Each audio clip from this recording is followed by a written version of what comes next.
আসসালামু আলাইকুম রহমতুল্লাহি ওয়া বারাকাতুহু। মাগরিবের নামাজের পর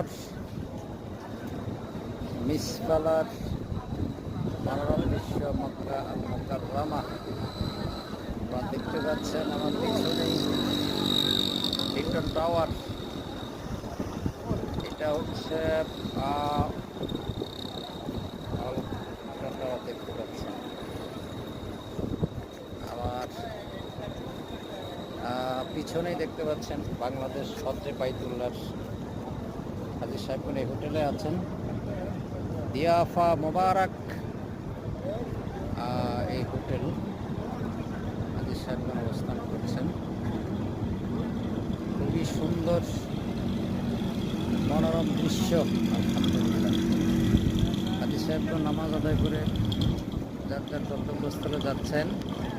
আবার কিছুক্ষণ পর এশার নামাজের আজান হবে।